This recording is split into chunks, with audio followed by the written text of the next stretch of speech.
be a slight energy raise. Because if you want to be efficient, you need to get the most energy out of everybody. And that's how a discounter thinks.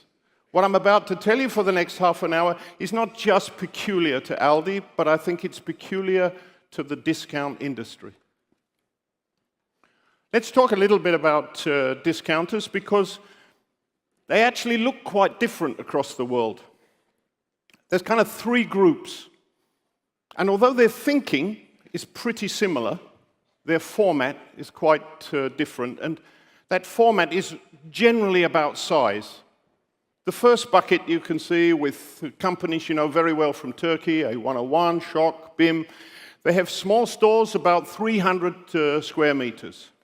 The middle group, they're around 500-600 square meters. And the last group with Aldi, Lidl, Penny, they're around 1,000 square meters. The only difference between these three formats is that in the markets where those particular operators do their business, that's the cheapest way to present their products. That's the cheapest retail space that they can be in the right place for the consumer and have the highest sales per square meter in the lowest cost of property. If BIM would operate in Germany or in the UK, I'm pretty sure they would have much bigger stores. If Aldi would operate in Turkey, I'm pretty sure they would have much smaller stores. So don't think that it's a different way of thinking. It's just part of the process to be efficient. And efficient is what I'm going to talk about largely or being efficient for the next 30 minutes. On the right-hand side of my slide, I'm also wanting to tell you the story. This is not a business for the faint-hearted. I get at least one call a month from some rich guy somewhere saying, I've been all around the world, I've seen BIM, I've seen Aldi, I think it's great. Come and help me set it up in Saudi Arabia or the middle of Africa or the Pearl River district of China. And I listen very politely, but my first words are always, how much money do you have? Because if you don't have a lot, it's not going to work. I kid you not. Behind these very unsophisticated, simple-looking stores, there's a massive infrastructure supporting them and serious scale. And you need that scale before you make any money. I don't mean you make a lot of money, I mean any money. $300 to $500 million US dollars spent over the first 5 years is the minimum investment necessary before you see 1 cent of profit. This business is not for the faint-hearted.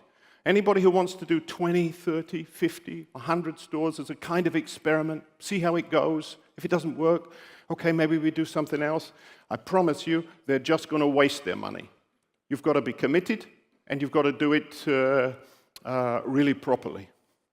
And what's behind these businesses is a very sophisticated logistics system, which starts with a very big building, like you can see there, to be able to support the stores. And that needs to be there before the first store is put in the market.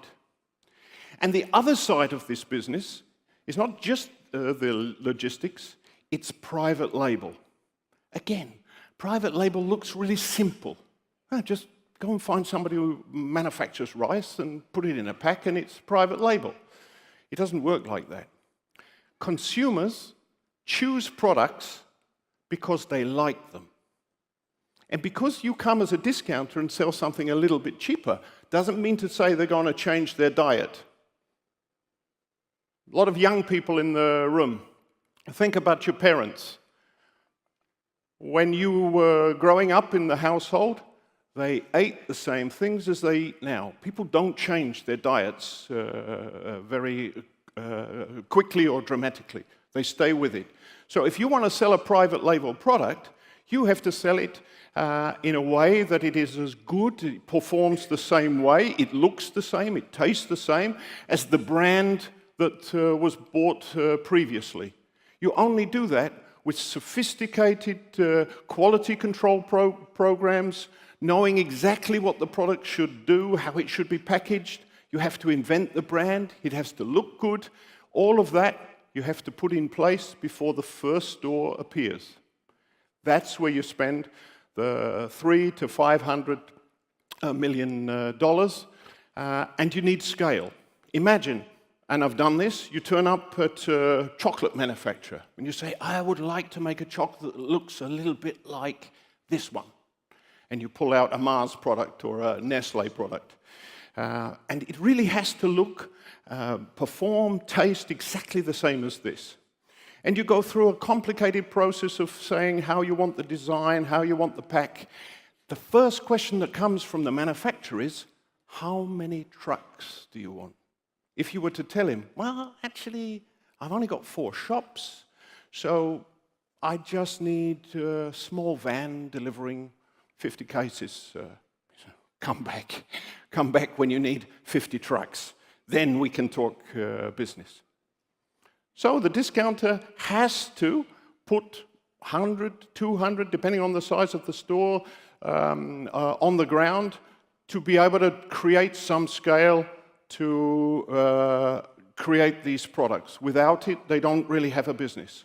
That's where that $300 to $500 million is spent.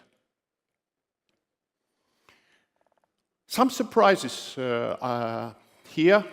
I want to tell you specifically about Aldi and Lidl, how they think about markets. What attracts them to certain markets? Because, frankly, they can't go everywhere with their kind of format. The first thing that will surprise you is they actually need relatively rich people. It's not going to work in countries where people are poor. And I tell you why. In all countries, there are always poor people, middle-class people, and rich people.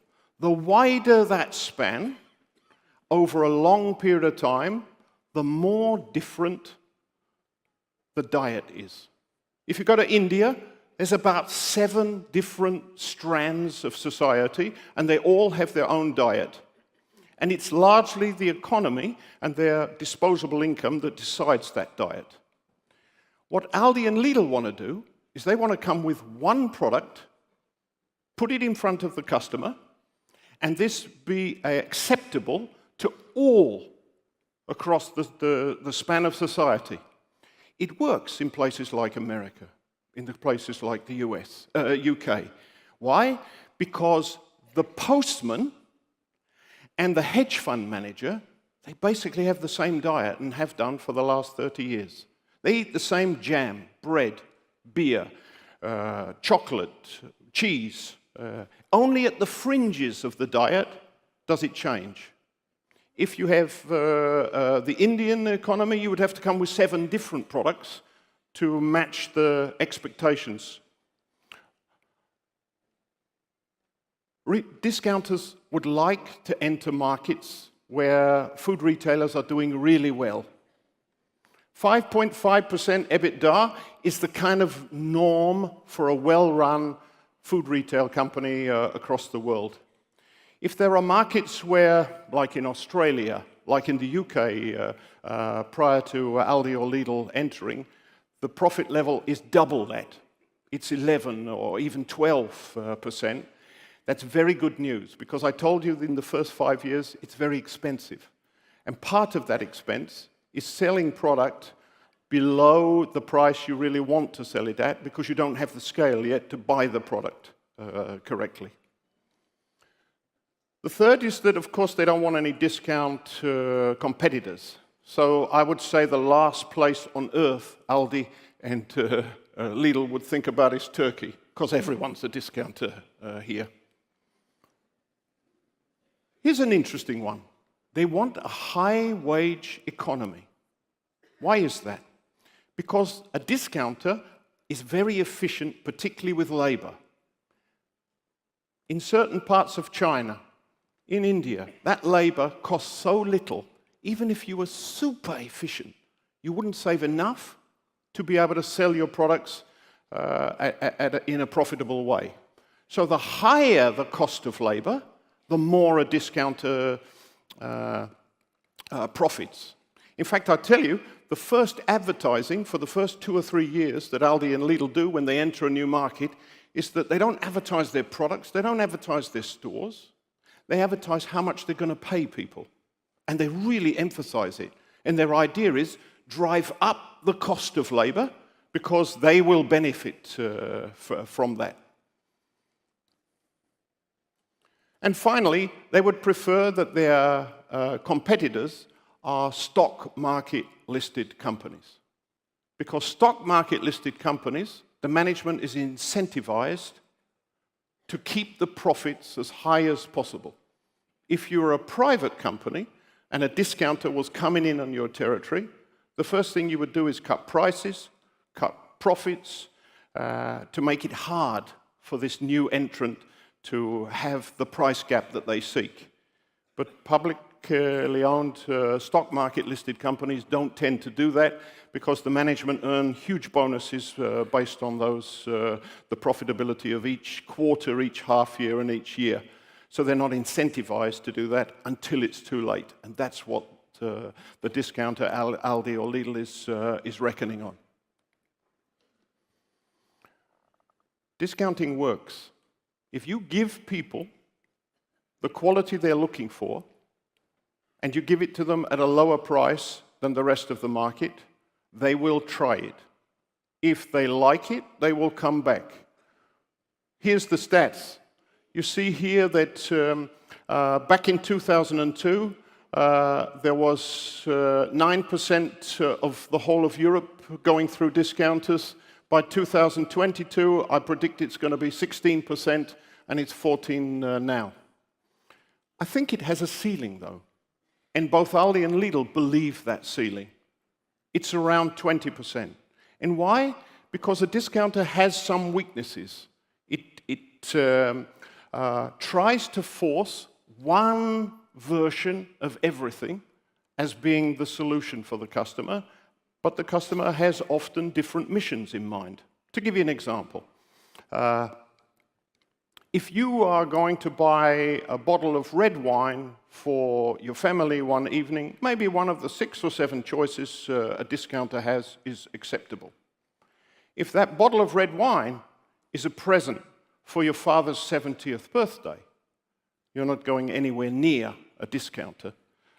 You want a much wider choice and perhaps famous brands. So according to the mission, it's difficult for a discounter to capture all business. And they think up to 20% of the market is possible. Anything beyond that is likely to be difficult. I just want to prove that discounting is big business.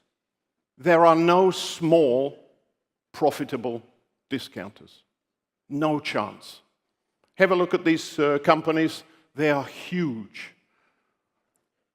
$94 billion is the sales of Lidl worldwide. 91 in their arch rival Aldi. Even the local players you know quite well are still very big businesses.